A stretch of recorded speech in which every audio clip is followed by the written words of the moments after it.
بسم اللہ الرحمن الرحیم۔ گمنام ہیرو کے معزز ناظرین السلام علیکم۔ دوستو لائک ضرور کر دیا کریں، شکریہ۔ آئیے چلتے ہیں کہانی کی طرف۔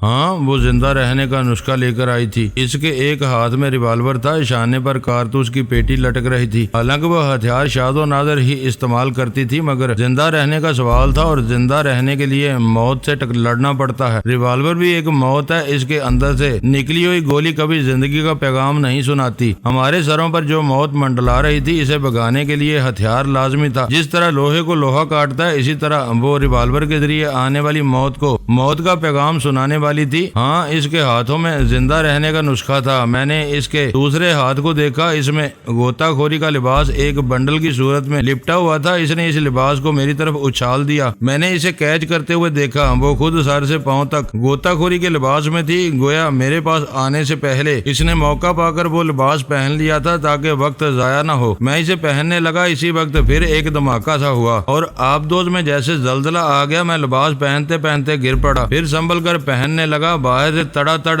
فائرنگ کی آواز سنائی دے رہی تھی۔ سونیا فوراً ہی اندر آ گئی، پھر اس نے ایک ہاتھ بڑھا کر ریوالور سے فائر کیا۔ کسی کی چیخ سنائی دی۔ وہ پھر دروازے کے اندر ہوتے ہوئے بولی، خبردار کیبن کے اندر کوئی نہ آئے، ورنہ آبدوز کے ساتھ غرق ہونے سے پہلے ہی میرے ہاتھوں مارا جائے گا۔ میں نے حیرانی سے سوچ کے ذریعے پوچھا، سونیا بات کیا ہے؟ یہ آپس میں ایک دوسرے کو قتل کیوں کیا جا رہا ہے؟ سونیا نے سوچ کے ذریعے جواب دیا، اس آبدوز میں غوطہ خوری کے صرف 6 لباس ہیں، 2 پر میں نے قبضہ کر لیا، باقی 4 کے لیے وہ لوگ آپس میں لڑ رہے ہیں۔ سب کو اپنی جان پیاری ہوتی ہے۔ بے شک یہی آزمائش کا وقت ہوتا ہے کہ کون کس کا وفادار ہے، لیکن ان حالات میں سامری کی اہمیت نہیں تھی۔ نہ وہ آقا رہا، نہ کوئی اس کا غلام۔ اب اپنی اپنی جان بچانے کی فکر میں تھے۔ انہوں نے سامری کے حکم کی پرواہ نہیں کی تھی اور غوطہ خوری کے لباس کے لیے آپس میں ایک دوسرے کو ہلاک کر رہے تھے، ایک دوسرے سے لڑ رہے تھے، چھپ چھپ کر محاذ بناتے ہوئے فائرنگ کر رہے تھے۔ کچھ لوگ ہمارے کیبن کی طرف آئے تھے اور سونیا ان سے نمٹ رہی تھی۔ اس نے ایک ذرا میری طرف دیکھتے ہوئے کہا، ذرا جلدی لباس پہنو۔ سمجھو کہ پہن لیا، مگر آکسیجن سلنڈر کے بغیر اس آبدوز سے نہیں نکل سکیں گے۔ ہمیں پانی میں زندہ رہنا ہوگا۔ آکسیجن سلنڈر کا سٹاک ہمارے ہی کیبن کے اسٹور روم میں ہے۔ یہاں مسلح افراد میں سے جو 4 شخص غوطہ خوری کا لباس حاصل کرنے میں کامیاب ہوں گے، وہ ادھر آئیں گے۔ کیا تم ان پر بھی گولیاں چلاؤ گی؟ کیا میرا دماغ خراب ہوا ہے؟ جو کامیاب ہوں گے وہ یقیناً ہمارے دوست بن جائیں گے۔ میں ان کا راستہ روک رہی ہوں۔ جو یہاں آ کر آکسیجن سلنڈر تباہ کرنا چاہتے ہیں، انہیں خود زندہ رہنے کی امید نہیں رہے گی، وہ ہمیں بھی زندہ رہنے کا موقع نہیں دیں گے۔ ایسے ہی موقع پر کہا جاتا ہے کہ ہم تو ڈوبے ہیں صنم، تم کو بھی لے ڈوبیں گے۔ میں نے اسٹور روم میں پہنچ کر 2 گیس سلنڈر اٹھائے، پھر انہیں لا کر سونیا کی پشت پر باندھنے لگا۔ غوطہ خوری کے لباس کے ساتھ S2P تھی جو سر پر پہنی جاتی تھی۔ پیشانی پر ایک چھوٹی سی ہیڈ لائٹ منسلک تھی، اسے روشن کرنے کے لیے ایک بھاری پاور کی چھوٹی سی بیٹری تھی جو ہمارے لباس میں چھپی ہوئی تھی۔ اس کے علاوہ ایک آہنی نوز کور تھا، یعنی ناک سے لے کر کانوں تک کو ڈھانپنے والا لوہے کا کور تھا۔ میں اس میں ایک ایئر فون لگا ہوا تھا۔ دوسرے ناک کے پاس ایسی نلکیاں تھیں جو آکسیجن سلنڈر سے منسلک تھیں۔ آبدوز سے باہر جاتے وقت ہم وہ نوز کور اپنی ناک پر چڑھانے والے تھے۔ اس دوران میں نے سامری کی خبر لی۔ اس بیچارے کا برا حال تھا، اس کے وفاداروں نے اسے مار پیٹ کر ادموا کر دیا تھا۔ وہ زخمی ہو کر چیخ رہا تھا، دونوں ہاتھ پھیلا کر دہائی دے رہا تھا، مجھے لے چلو، مجھے میرے بچوں کے پاس لے چلو، خدا کے لیے مجھے ایک لباس دے دو، اس کے لیے میں تمہیں لاکھوں ڈالر دوں گا، زیادہ مانگو گے زیادہ دوں گا، مگر ایک لباس دے دو، میں اپنے بچوں سے ملنا چاہتا ہوں۔ اس نے آج تک شیطان کی پوجا کی، اس کے حکم پر عمل کرتا رہا اور دولت کماتا رہا، صرف اپنی اولاد کو خوشیوں کے لیے۔ اب وہ مرنے والا تھا، وہ دولت اس کی اولاد کے ہی کام آتی۔ اسے اس بات کا اطمینان تھا کہ اس کے بعد بیوی بچے خوشحال زندگی گزاریں گے، لیکن دل نہیں مانتا۔ دل کہتا ہے کہ انہیں خوشحال زندگی گزارتے ہوئے دیکھا جائے، بڑھاپے میں ایک طرف بیٹھ کر بچوں کو ہنستے کھیلتے اور زندگی کا لطف اٹھاتے ہوئے دیکھا جائے، مگر وہ سارے ارمان، ساری خوشیاں اور ساری حسرتیں ڈوب رہی تھی۔ پہلے اس بات کی امید تھی کہ ڈوبتی ہوئی آبدوز کو سمندر کی سطح پر لایا جا سکتا ہے۔ ہنگامی حالت میں یہی کیا جاتا ہے۔ آبدوز کشتیاں ایسی حالت میں پانی کے اندر نہیں رہ پاتی، انہیں اوپر اٹھا کر سمندر کی سطح پر اور لانا پڑتا ہے، مگر بدقسمتی یہ تھی کہ دشمن آبدوز کی طرف سے مسلسل فائرنگ نے ہماری آبدوز کی حالت بگاڑ دی تھی۔ جنریٹر پہلے تو بند ہوا، پھر اسے سٹارٹ کرنے کی کوشش کی گئی تو وہاں تک پانی چلا آیا۔ آبدوز کا ایکسٹرا انجن بھی پانی میں ڈوب چکا تھا، یعنی آبدوز کے غرق ہو جانے میں کوئی شبہ نہیں رہا تھا۔ زندگی کی امید باقی نہیں رہی تھی، اس لیے سب آپس میں لڑ رہے تھے۔ یہ بات سبھی سمجھ رہے تھے کہ صرف 6 آدمی وہاں سے نکل سکیں گے۔ وہاں سے نکلنے کے بعد پانی میں کب تک غوطہ خوری کے لباس میں رہیں گے، کب تک اپنی زندگی کے لیے لڑتے رہیں گے، یہ بات کی باتیں تھی۔ لیکن ابھی وہاں سے زندہ نکلنے کے لیے صرف 4 غوطہ خوری کے لباس رہ گئے تھے، اور وہ سونیا جس کا مکاری اور حاضر جوابی میں جواب نہیں ہے، اس نے دوسروں کا دھیان ادھر جانے سے پہلے ہی 2 لباسوں پر قبضہ جما لیا تھا، اور اب یہ 2 لباس ہمارے جسم پر سے کوئی نہیں اتار سکتا تھا۔ اس نے اپنا ریوالور مجھے دیا، میں دروازے کے پاس کھڑا ہو گیا۔ وہ سٹور روم میں گئی، وہاں سے آکسیجن سلنڈر لا کر میری پشت پر باندھنے لگی۔ آبدوز بری طرح ڈگمگا رہی تھی اور سمندر کی تہہ میں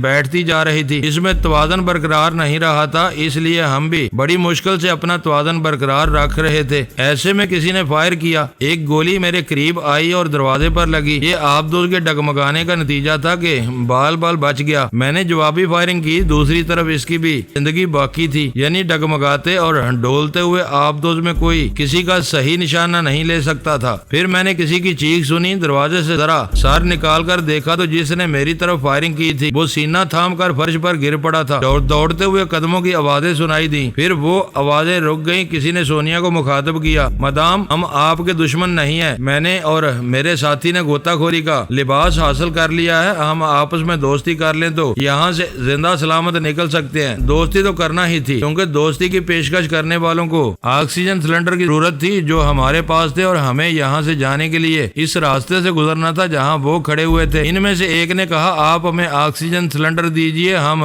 آپ کو ایرو شوٹر اور چاقو دیں گے۔ ایرو شوٹر تقریباً 1 ہاتھ لمبی بندوق ہوتی ہے۔ ریوالور کے چیمبر میں 6 گولیاں ڈالی جاتی ہیں، ایرو شوٹر کے چیمبر میں 4 انچ کے 4 فولادی تیر ڈالے جاتے ہیں۔ ہر فائر پر ایک تیر بندوق کی نالی سے نکلتا ہے اور سنسناتا ہوا اپنے ٹارگٹ تک پہنچتا ہے۔ سمندر کے پانی کی دبیج تہ میں بلٹ وغیرہ کام نہیں آتے۔ میں نے کہا، یہاں 4 غوطہ خوری کے لباس تھے، 2 تم لوگوں نے پہنے ہیں، باقی 2 کہاں ہیں؟ وہ اسی آبدوز میں ہوں گے جنہوں نے وہ لباس حاصل کیے ہیں، وہ ادھر ضرور آئیں گے۔ آکسیجن سلنڈر حاصل کیے بغیر یہاں سے نہیں نکل پائیں گے، ہمیں تمہاری دوستی منظور ہے، کیبن میں آ جاؤ۔ وہ چلے آئے۔ میں نے اور سونیا نے 2 سلنڈر الگ الگ ان دونوں کی پشت پر باندھے۔ انہوں نے ہمیں ہاتھ پر لمبے چاقو اور 2 عدد ایرو شوٹر دیے۔ ان کے علاوہ ایک بڑا سا باکس تھا جس میں فولادی تیر بھرے ہوئے تھے، یہ باکس شانے سے لٹکایا جاتا تھا۔ ان کی پشت پر سلنڈر باندھنے کے دوران باقی 2 بھی آ گئے۔ انہوں نے بھی دور سے سونیا کو مخاطب کیا، مادام ہم دوست بن کر آئے ہیں، ہمارے پاس دوستی اور دشمنی کو سمجھنے اور کوئی حتمی فیصلہ کرنے کا وقت نہیں ہے، بہتر ہے کہ ہم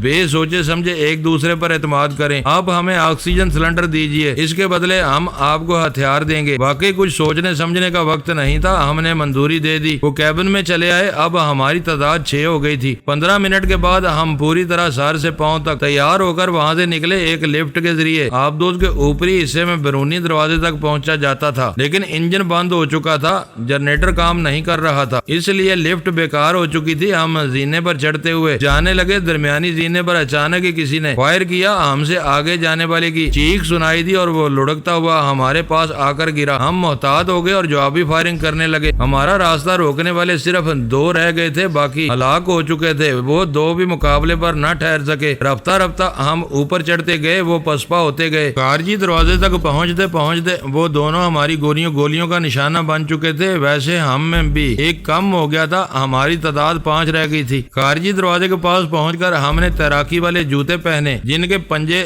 چوڑے اور پھیلے ہوتے ہیں۔ جوتے پہننے کے دوران ہمیں آہٹ سی سنائی دی۔ ہم سب چونک کر زینے کی طرف دیکھنے لگے۔ سونیا نے اپنی جگہ سے اٹھ کر زینے کے اوپری سرے پر پہنچ کر دیکھا، پروفیسر سامری آ رہا تھا، مگر کس حالت میں وہ عبرت کا نمونہ بنا ہوا تھا۔ اپنے پیروں پر چل کر نہیں آ سکتا تھا، زینے پر اوندا پڑا ہوا تھا اور ہاتھوں کے بل اپنے جسم کو گھسیٹتا ہوا اوپر آنے کی کوشش کر رہا تھا۔ سونیا کو دیکھتے ہی گڑ گڑا کر کہنے لگا، مجھے معاف کر دو، مجھے اپنے ساتھ لے چلو، میرے بچے، میری للی، میرا جونی بابا، میں ان کی صورت دیکھنا چاہتا ہوں۔ ان کی صورتیں دیکھ کر میری صبح ہوتی ہے، ان کی صورتیں دیکھ کر میری شام ہوتی ہے، مجھے لے چلو، خدا کا واسطہ مجھے لے چلو۔ وہ گڑ گڑا رہا تھا، بڑی مشکل سے سے دونوں ہاتھوں کے بل خود کو زینے پر گھسیٹتا جا رہا تھا۔ وہ زخموں سے چور تھا، لہو میں ڈوب رہا تھا، ایسا لگتا تھا جیسے اب تب میں سانس اکڑ جائے گی، مگر وہ ہولے ہولے ہانپتا ہوا سونیا کے قریب پہنچتا جا رہا تھا۔ پھر اس نے کہا، میں تمہیں مانتا ہوں، میں احمق تھا، مجھے پہلے ہی سمجھنا چاہیے تھا۔ جب شیطان تمہیں مانتا ہے تو مجھے انکار نہیں کرنا چاہیے تھا، مگر میں نے تم سے دشمنی کی، تمہیں کتوں کے حوالے کرنے کے لیے اپنی گاڑی لے گیا، تمہیں فرار ہونے کے لیے موقع نہیں دینا چاہتا تھا۔ مجھے سزا دو، میں تمہارے قدموں میں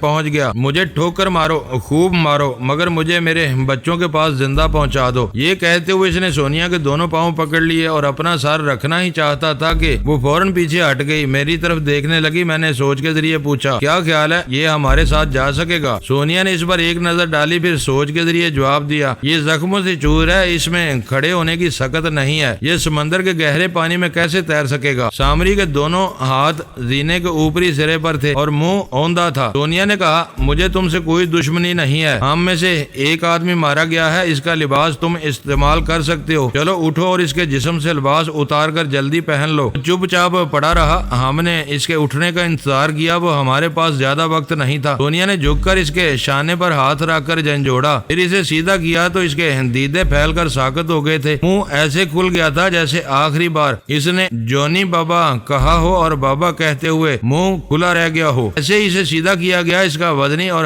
بے جان جسم زینے کی پستی کی طرف پھسل گیا، ذرا دور پھسل کر گیا، پھر زینہ پہ زینہ لڑکتا ہوا نیچے پہنچ گیا۔ وہ ہمارا جانی دشمن تھا، مگر اب تو اس میں سانس تک نہیں رہی تھی، اب وہ دشمن تھا نہ دوست تھا، نہ اس سے کوئی رشتہ تھا۔ پھر بھی ہم نے چند لمحوں کے لیے اپنے سروں کو جھکا لیا اور دل ہی دل میں کہا، ہم نے تمہارے بچوں کو اغوا نہیں کیا اور نہ ہی ایسا کرنے کا ارادہ ہے، تم نے اپنے کیے کی سزا پائی، بچے معصوم ہیں، انہیں کوئی سزا نہیں دے گا، وہ بخریت اپنی ماں کے پاس پہنچ جائیں گے۔ ہم وہاں سے چلتے ہوئے بیرونی دروازے کے پاس آئے، پاؤں میں تیراکی کے جوتے پہننے کے بعد چلنا مشکل ہو جاتا ہے، بڑی مشکل سے ایک ایک قدم اٹھا کر آگے رکھنا پڑتا ہے۔ بہرحال ہم بیرونی دروازے کو کھول کر بفر روم میں پہنچ گئے۔ بفر روم آبدوز کے اندرونی اور بیرونی حصے کے درمیان ہوتا ہے۔ بفر روم کے دوسرے آہنی دروازے کو کھولتے ہی سمندر کا پانی اندر چلا آتا ہے، لیکن یہ پانی کمرے تک محدود رہتا ہے، آبدوز کے اندرونی حصوں تک پہنچ نہیں پاتا۔ بعد میں ایئر کمپریسر کے ذریعے تمام پانی بفر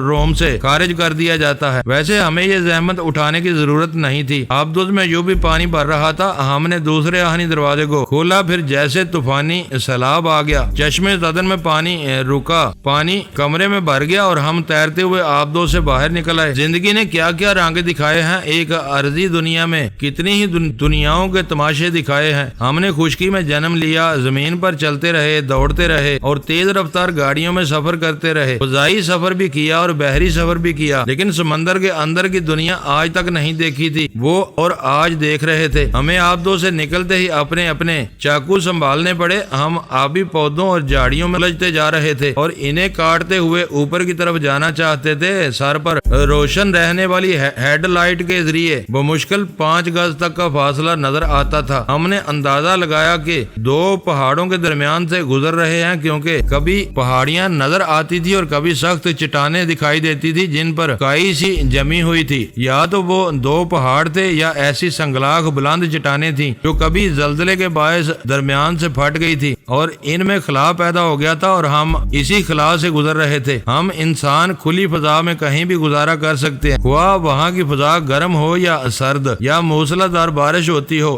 دلدلی زمین ہو، پہاڑ ہوں، چٹانیں ہوں، پھول ہوں یا کانٹے ہوں، انسان ہر مقام سے گزر سکتا ہے اور بڑی حد تک گزارا کر سکتا ہے، لیکن سمندر کے اندر زندہ رہنے کی ذرا بھی گنجائش نہیں رہتی۔ ہم محض ان آکسیجن سلنڈروں کے سہارے زندہ تھے جو ہماری پشت پر بندھے ہوئے تھے۔ ایک غوطہ خور کو 1 منٹ میں 2 لیٹر آکسیجن کی ضرورت پڑتی ہے، اس حساب سے ہم ایک سلنڈر کے ذریعے 70 منٹ تک سانس لے سکتے تھے، یعنی 2 سلنڈروں کے ذریعے 2 گھنٹے 20 منٹ تک سمندر میں رہ سکتے تھے۔ اس کے بعد خدا ہی حافظ تھا، کیبن کے سٹور روم میں صرف 2 سلنڈر ایکسٹرا رہ گئے تھے، وہ دونوں سلنڈر ہمارے 2 سمندری ہم سفروں کے ہاتھوں میں تھے۔ ہم سب کی زندگیاں 2 گھنٹے 20 منٹ کی تھی، اس میں سے کئی منٹ گزر چکے تھے، لیکن صرف 2 آدمی ایسے تھے جو 1 گھنٹہ 10 منٹ اور زندہ رہ سکتے تھے، اور وہ دونوں وہی تھے جو اپنے اپنے ہاتھوں میں ایک ایک گیس سلنڈر اٹھائے ہوئے تھے۔ میں نے اپنی ریسٹ واچ دیکھی، 20 منٹ گزر چکے تھے۔ اس کا مطلب یہ تھا کہ ہم میں سے ہر ایک کی زندگی اب 2 گھنٹے کی رہ گئی تھی۔ سمندر کی دنیا بہت بہت وسیع تھی، لیکن ہمارے لیے اتنی وسعت میں بھی کوئی جگہ نہیں تھی۔ وہاں ہماری زندگی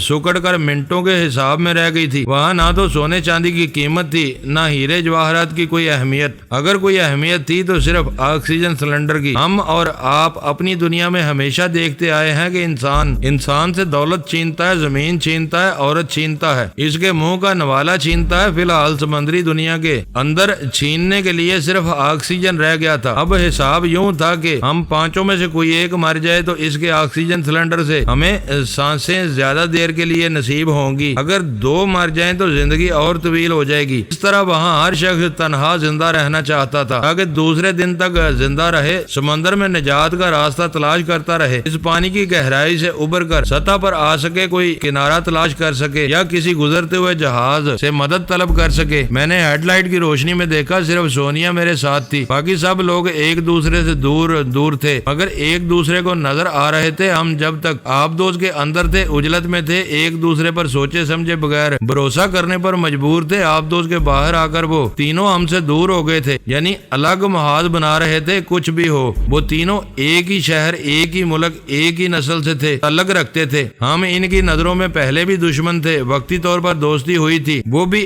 اپنی اپنی غرض کے لیے۔ اب پھر دشمنی کا وقت آ گیا تھا۔ ہم ہاتھ پاؤں چلاتے ہوئے اوپر کی طرف جا رہے تھے، اچانک ہی ہم دونوں نے ایک گوتا لگایا، پھر نیچے کی طرف گئے کیونکہ ہم نے اپنے ایک دشمن کو پلٹ کر ایرو شوٹر سے حملہ کرتے دیکھ لیا تھا۔ جب سے دشمنی کا اندیشہ پیدا ہوا تھا ہم برابر ان پر نظر رکھے ہوئے تھے اور ہمارا یہی عمل کام آ گیا۔ ہم نے گوتا لگاتے ہی ہیڈ لائٹ بجھا دی تھی۔ اب ہم تاریکی میں تھے۔ ہم نے سر اٹھا کر دیکھا، اوپر ذرا فاصلے پر پانی روشن سا دکھائی دے رہا تھا، یعنی ان تینوں کی ہیڈ لائٹ سے پانی کا وہ حصہ روشن تھا۔ انہوں نے حملہ کرتے وقت یہ نہیں سوچا تھا کہ اگر ہم بچ جائیں گے اور اپنی ہیڈ لائٹس بجھا دیں گے تو وہ ہمیں اندھیرے میں کس طرح تلاش کریں گے۔ اگر اپنی ہیڈ لائٹس کی روشنی میں تلاش کرنے آئیں گے تو ہمارے نشانے پر ہوں گے۔ ان کے لیے مسئلہ پیدا ہو گیا تھا، وہ ہمیں تلاش نہیں کر سکتے تھے، لہذا تھوڑی دیر بعد ہی پانی کا وہ اوپری حصہ جو روشن تھا اب تاریک ہو گیا۔ اس کا مطلب یہ تھا کہ وہ اور بلندی کی طرف جا رہے تھے اور ہم نے بھی اوپر کی طرف جانا شروع کیا۔ تھوڑی دیر بعد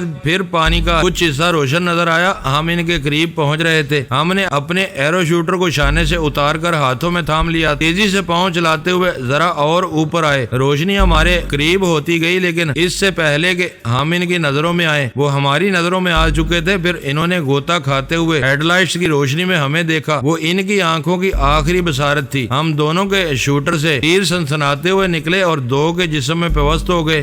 تیسرا تیزی سے پاؤں چلاتا ہوا اوپر کی طرف جانے لگا، ہم نے اسے جانے دیا۔ وہ دونوں ہلاک ہونے کے بعد بے دست و پا ہو گئے تھے، اب نیچے کی طرف جا رہے تھے۔ سمندر کسی چیز کو اپنے اندر نہیں رکھتا، اچھال کر سطح پر لے آتا ہے، لیکن ابھی ان کے جسم وزنی تھے اور وہ وقتی طور پر نیچے جا رہے تھے۔ ہم نے فوراً ہی تیزی سے تیرتے ہوئے انہیں لپک کر تھام لیا۔ ان کے شانوں پر ایک ایک فاضل سلنڈر لٹک رہا تھا، انہیں ہم نے اپنی تحویل میں لیا، ان کی لاشوں کو چھوڑ دیا، پھر تیزی سے پاؤں چلاتے ہوئے اوپر کی طرف جانے لگے۔ وہ تیسرا شخص ہم سے بہت دور نکل گیا ہوگا۔ ہم زیادہ دیر تاریکی میں تیر نہیں سکتے تھے، کسی چٹان سے ٹکرا سکتے تھے یا کسی جاڑی میں الجھ سکتے تھے، لہذا ہم نے پھر ہیڈ لائٹس روشن کی اور اس کی روشنی میں اوپر جانے لگے۔ وہ آبدوز نہ جانے سمندر کی کتنی گہرائی میں چل رہی تھی، ہم نے اس بات کا خیال نہیں رکھا تھا، نہ ہی آبدوز کے کپتان سے معلوم کیا تھا۔ اب اپنے ہاتھ پاؤں کی مشقت سے بلندی کی طرف جاتے ہوئے پتہ چل رہا تھا کہ ہم بہت گہرائی میں تھے اور نہ جانے ابھی کتنے اوپر جانے کے بعد سمندر کی سطح تک پہنچنا تھا۔ ہم ایک چٹان کو تھام کر کھڑے ہو گئے، ذرا سستانے لگے۔ وہاں کسی بھی چیز کا سہارا لے کر سستانے تھکن اتارنے کے بہت سے مقامات تھے، لیکن آکسیجن سلنڈر نے سمندر کی دنیا میں ہماری زندگی کا ایک وقت مقرر کر دیا تھا۔ اگرچہ اب ہمارے پاس ایک ایکسٹرا سلنڈر تھا، پھر بھی دانش مندی یہی تھی کہ ہم وقت سے پہلے، بہت پہلے سمندر کی سطح پر پہنچ جائیں۔ وہاں بھی تیرتے ہوئے ہمیں نہ جانے کوئی بحری جہاز یا ساحل مل سکتا تھا یا نہیں۔ رات کا وقت تھا، سمندر کے باہر تمام دنیا میں تاریکی ہوگی، اندر کیسے نہ ہوتی پتہ نہیں۔ دن کے وقت سورج کی روشنی سمندر کے اس حصے تک پہنچتی تھی یا نہیں، مگر ہم ہیڈ لائٹس کی روشنی میں ذرا فاصلے تک دیکھ سکتے تھے۔ ہم نے وہاں عجیب الخلقت آبی جانور دیکھے جو مچھلی نما بھی تھے، سانپ نما بھی، ایسے آبی پودے تھے جن کی شاخیں مکڑی کے پیروں کی طرح دور تک پھیلی ہوئی تھیں۔ پانی میں وہ دور تک اس طرح تیرتے تھے جیسے کوئی جاندار ہوں اور ہماری طرف آ رہے ہوں، پتہ نہیں ان میں جان بھی ہوتی تھی یا نہیں۔ اس سلسلے میں ہماری معلومات محدود ہیں۔ ہم نے سستانے بتانے میں 5 منٹ ضائع کیے، اس سے زیادہ ٹھہرنا مناسب نہیں تھا۔ ہمیں رہ رہ کر آکسیجن کا خیال آتا تھا۔ ہم نے وہاں سے پھر بلندی کی طرف تیرنا شروع کیا۔ امید تھی کہ جلد ہی سطح سمندر تک پہنچ جائیں گے۔ منزل تک پہنچنے سے پہلے رکاوٹوں کا علم یقینی ہوتا ہے، لیکن یہ نہیں معلوم ہوتا کہ وہ رکاوٹیں کیسی ہوں گی۔ ابھی ہم پاؤں مارتے ہوئے ذرا بلندی تک گئے تھے کہ دور تک پانی روشن ہو گیا۔ ہماری معلومات کے مطابق اس سمندری دنیا کے اندر ہمارا صرف ایک دشمن تھا۔ اس ایک دشمن کی ہیڈ لائٹ سے اتنی روشنی نہیں ہو سکتی تھی۔ اس کا مطلب یہ تھا کہ وہ ایک نہیں کئی تھے۔ جلد ہی تصدیق ہو گئی، وہ نظر آنے لگے، لیکن یا حیرت، وہ تعداد میں 6-7 تھے۔ ہمیں حیرانی تعداد پر نہیں تھی، بلکہ انہوں نے ایک بڑے سے جال کو 4 کونوں سے پکڑ رکھا تھا اور اسے لیے ہوئے بڑھتے آ رہے تھے، یعنی ہم پر جال پھینکنا چاہتے تھے۔ اگر ہم خشکی پر ہوتے ہم پر پھندے پھینکے جاتے۔ پانی کے اندر مچھلی ہو یا انسان، ان پر جال ہی پھینکے جا سکتے ہیں۔ وہ بلندی سے آ رہے تھے اور ہم پستی سے بلندی کی طرف جا رہے تھے۔ جال کو دیکھتے ہی ہم نے رخ بدلا، پھر تیزی سے پاؤں مارنے لگے۔ انہوں نے بھی ہمیں دیکھتے ہی رخ بدل لیا، ہماری طرف جال لے کر بڑھنے لگے۔ اب سونیا اور فرہاد کی اوقات یہی رہ گئی تھی کہ ہمیں بے یارو مددگار مچھلیوں کی طرح پھانسا جا رہا تھا۔ مچھلیاں کسی کو مدد کے لیے نہیں پکار سکتی، ہم بھی کسی کو نہیں پکار سکتے تھے۔ مچھلیاں پیچھے دم ہلاتی ہوئی جال سے کترانے کی کوشش کرتی ہیں، ہم اپنے پاؤں مارتے ہوئے کترانے کی کوشش کر رہے تھے۔ مچھلیوں میں اور ہم میں اتنا فرق تھا کہ وہ بے بس ہوتی ہیں اور ہم بے بس نہیں تھے۔ اچانک سونیا نے پلٹ کر ایرو شوٹر سے ایک تیر داغ دیا۔ جال کے 4 کونوں میں سے ایک کونے والا اچانک ساکت ہو گیا۔ جال کا وہ کونا اس کے ہاتھ سے چھوٹ گیا۔ اب ان کی صحیح تعداد معلوم ہو رہی تھی، وہ کل 6 تھے، جن میں سے ایک ختم ہو چکا تھا۔ 5 نے جال کے چوتھے کونے کو جا کر سنبھال لیا تھا، اور جو چھٹا شخص تھا وہ جال سے پہلے ہی بہت دور تھا اور بڑی تیزی سے ہماری طرف چلا آ رہا تھا۔ اس کے تنہا آنے کا مقصد سمجھ میں آ گیا، وہ ہم سے الجھنا چاہتا تھا، ہاتھا پائی کے بہانے ہمیں آگے بڑھنے سے روکنا چاہتا تھا۔ اسی طرح جال والے ہمارے قریب آ جاتے اور وہ ہاتھا پائی کرنے والا یا تو ہم سے کترا کر نکل جاتا یا ہمارے ساتھ جال میں پھنس جاتا۔ ہمیں شکار کرنے والوں کو ہمارے ساتھ جال میں پھنسنے کا اندیشہ نہیں تھا اور نہ ہی ہمارے ہاتھوں ہلاک ہونے کی پرواہ تھی۔ یقیناً انہیں حکم دیا گیا تھا کہ ہمیں زندہ پکڑ کر لایا جائے، اس لیے وہ جان کی بازی لگا رہے تھے۔ وہ چھٹا شخص میرے قریب پہنچ گیا، میں نے ہاتھ بھر کا لمبا چاقو نکال لیا۔ میں چاہتا تو ایرو شوٹر سے اس کا کام تمام کر سکتا تھا، کیونکہ وہ ہمیں ہلاک نہیں کرنا چاہتے تھے، اس لیے ہمیں بھی کسی کو ہلاک کرنا مناسب نہیں تھا۔ میں چاقو سے محض دھمکی دینا چاہتا تھا۔ پانی کے اندر انسان کی تیزی اور تراری باقی نہیں رہتی، وہ جو بھی حرکت کرتا ہے وہ سلو موشن کے مطابق ہوتی ہے، اس لیے مجھے اندازہ نہ ہوا کہ میرا ہاتھ کتنی دیر میں آنے والے تک پہنچے گا۔ آنے والے نے اتنی دیر میں میرے چاقو والے ہاتھ کی کلائی تھام لی، میرے دوسرے ہاتھ کو اپنے دوسرے ہاتھ سے پکڑ لیا، پھر ہم دونوں میں زور آزمائی ہونے لگی۔ پھر پانی کی دبیز طے میں الٹ پلٹ رہے تھے۔ ذرا سی دیر میں اسے احساس ہو گیا کہ میرا ہاتھ اس پر بھاری پڑے گا اور میرے چاقو کی نوک اس کے جسم میں پیوست ہو جائے گی۔ اس نے میرے دوسرے ہاتھ کو چھوڑ کر دونوں ہاتھوں سے چاقو والے ہاتھ کی کلائی تھام لی۔ میرا دھیان اس کی طرف بھی تھا اور میں رہ کر اپنی طرف بڑھنے والے جال کو بھی دیکھتا جا رہا تھا۔ اس کی تدبیر کام آ رہی تھی، وہ مجھے جال کے اندر لے جانے والا ہی تھا۔ جب میں نے دیکھا کہ بچاؤ کی کوئی صورت نہیں ہے تو میں نے اپنا ایک ہاتھ اس کے آکسیجن سلنڈر کی طرف بڑھایا۔ اس کے دونوں ہاتھ میرے چاقو والے ہاتھ کو تھامے ہوئے تھے۔ اس نے میرے دوسرے ہاتھ کی طرف دھیان نہیں دیا، پھر اچانک ہی وہ گڑبڑا گیا۔ میں نے سلنڈر کی نلکی کو ایک جھٹکے سے کھینچ دیا تھا، نتیجہ یہ ہوا کہ آکسیجن کی سپلائی بند ہو گئی۔ وہ ہاتھ پاؤں مارنے لگا۔ اس نے یقیناً تھوڑی دیر کے لیے سانس روک لی ہوگی، اسی لیے وہ ہاتھ پاؤں مارنے کے قابل رہ گیا تھا۔ آخر وہ کب تک سانس روک سکتا تھا؟ آخر اس کا جسم ڈھیلا پڑتا گیا، پھر وہ ساکت ہو گیا۔ وہ جال جو میری طرف بڑھتا آ رہا تھا، اب اس کے اور میرے درمیان صرف 1 گز کا فاصلہ رہ گیا تھا۔ میں کسی بھی لمحے جال کے اندر جا سکتا تھا، لیکن پھر اس کا ایک کونا تھامنے والا ساکت ہو گیا۔ دنیا نے اسے ایرو شوٹر سے نشانہ بنایا تھا۔ اسی وقت میں نے جال کے کنارے کو دونوں ہاتھوں سے تھام لیا، پھر پاؤں مارتا ہوا الٹ گیا، یعنی جال کے اندر جانے کی بجائے اس کے اوپر پہنچ گیا۔ سونیا مجھ سے ذرا دور شکار میں مصروف تھی، اس نے دوسرے کو بھی ایرو شوٹر کا نشانہ بنایا۔ یہ سب بڑی آسانی سے ہو گیا کیونکہ دشمنوں کی طرف سے تو ابھی حملہ نہیں ہو رہا تھا، وہ ہمیں زندہ گرفتار کرنے کی دھن میں لگے ہوئے تھے۔ اب وہ 2 رہ گئے تھے، وہ دونوں جال کو چھوڑ کر بھاگنے لگے۔ ان کے لیے اب بھاگنے کا ہی راستہ رہ گیا تھا۔ میں نے اور سونیا نے جال کو 2 طرف سے تھاما، پھر پاؤں مارتے ہوئے ان کی طرف بڑھنے لگے، یعنی چال الٹ گئی تھی۔ اب ہم وہ جال ان کی طرف لے جا رہے تھے۔ وہ وہ جال پھیلا نما تھا، بہت بڑا تھا اور اس کا منہ تھیلے کی طرح یوں کھلتا تھا کہ 4 آدمیوں کو اس چاروں کونوں سے پکڑ کر رکھنا پڑتا تھا۔ میں اور سونیا 2 تھے، اس لیے جال کا منہ پوری طرح کھلا ہوا نہیں تھا۔ ہم جانتے تھے ان فرار ہونے والوں کو اس میں اتار نہیں سکیں گے، البتہ اتنی دیر میں نہ جانے کتنی مچھلیاں اس میں پہنچ گئی تھی۔ ہم تو محض دھمکی دینے کے لیے اسے ان کی طرف لے کر بڑھ رہے تھے، زیادہ دور تک نہیں گئے کیونکہ وہ وزنی ہو گیا تھا اور وزن کے ساتھ تیرنا بہت مشکل ہو رہا تھا، اس کی ضرورت بھی نہیں تھی، لہٰذا ہم نے اسے چھوڑ دیا۔ لیکن ان کے تعاقب میں رہے، اپنے ایرو شوٹر کو سنبھال لیا۔ وہ نظر نہیں آ رہے تھے لیکن پانی کا کچھ حصہ روشن تھا، اس سے نشاندہی ہو رہی تھی کہ وہ کس سمت میں جا رہے ہیں۔ روشنی کا وہ دبا ہم سے ذرا دور ہوتا تھا، پھر ہم اس کے قریب ہو جاتے تھے۔ یہ آنکھ مچولی کچھ دیر تک جاری رہی، پھر ہم نے انہیں دیکھ لیا، مگر جو ہم نے دیکھا اس کی توقع نہیں کر سکتے تھے۔ وہ دونوں فرار ہونے والے ہمارے دشمن تھے، لیکن اب دشمنوں کی طرح آپس میں لڑتے ہوئے دکھائی دے رہے تھے۔ ہم نے اپنی رفتار سست کر دی، آہستہ آہستہ ان کی طرف جانے لگے۔ ان دونوں کے ہاتھ میں لمبے چاقو تھے، دونوں ہی ایک دوسرے کے چاقو والے ہاتھ کو پکڑے ہوئے تھے،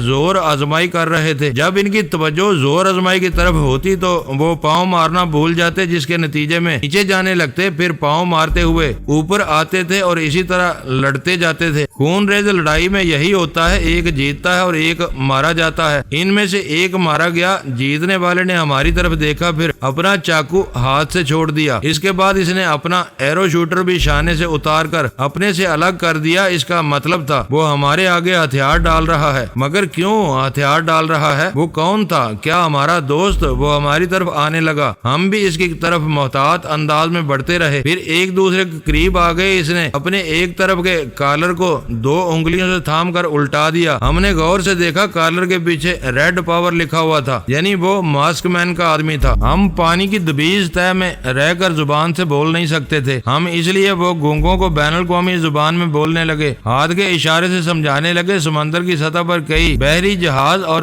سیفٹی بوٹس ہماری منتظر ہیں۔ وہ تمام جہاز اور کشتیاں سپر ماسٹر، ماسٹر کی اور ماسک مین سے تعلق رکھتے ہیں۔ ان تمام تنظیموں کے غوطہ خور سمندر کے اندر آپ لوگوں کو تلاش کرتے پھر رہے ہیں۔ میں ماسک مین کے حکم پر آیا ہوں، پلیز یہاں سے فوراً نکل چلیں۔ ہم وہاں سے تیرتے ہوئے اوپر کی طرف جانے لگے۔ ہمارے اس اجنبی دوست کے ہاتھ میں ایک ایسا ٹرانسمیٹر تھا جو پانی کی تہ میں رہ کر سمندر کی سطح پر بحری جہازوں سے رابطہ قائم کر سکتا تھا، چونکہ زبان سے گفتگو نہیں کی جا سکتی تھی، اس لیے اس ٹرانسمیٹر کے مختلف بٹن دبائے جاتے تھے۔ ٹیلی گراف کی ٹیکنیک کے مطابق اس ٹرانسمیٹر سے ٹکا ٹک جیسی آوازیں نکلتی تھی اور یہ آواز ریڈ پاور کے جہاز تک پہنچتی تھی۔ ہمارا اجنبی ساتھی اشارے کی زبان سے بتا رہا تھا کہ ہم سطح پر آ رہے ہیں اور جس سمت آ رہے ہیں اس کی بھی نشاندہی کی جا رہی ہے، لہذا سیفٹی بوٹ فوراً بھیجی جائے۔ پھر ہم 15 منٹ کے بعد ہی سمندر کی سطح پر آ گئے۔ پانی سے سار نکال کر دیکھا تو یوں لگا جیسے ہم برسوں کے بعد، صدیوں کے بعد آسمان دیکھ رہے ہیں۔ جہاں ہم نے سر ابھارا تھا وہیں کچھ فاصلے پر ایک سیفٹی بوٹ تھی۔ وہ بوٹ فوراً ہی ہمارے قریب آئی۔ جو لوگ اس پر سوار تھے انہوں نے ہمیں بوٹ پر چڑھنے میں مدد دی۔ وہاں پہنچتے ہی ہم نے سب سے پہلے اپنی ناک پر سے نوز کور ہٹایا، آکسیجن سے نجات حاصل کی اور کھلی ہوا میں سانس لیتے ہوئے بوٹ پر چاروں شانے چت لیٹ گئے۔ کھلے آسمان کو بڑی محبت سے دیکھنے لگے۔ ایسا لگ رہا تھا جیسے ہم کسی کال کوٹڑی میں قید تھے، ایسی کوٹڑی میں جہاں سلاخیں نہیں تھی، لیکن وہاں سے نکل آنا مقدر کی بات تھی اور ہمارے مقدر نے ساتھ دیا تھا۔ بوٹ پر سوار ہوتے ہی وہ تیزی سے ایک طرف جانے لگی۔ میں نے ذرا سر اٹھا کر دیکھا، بہت دور ایک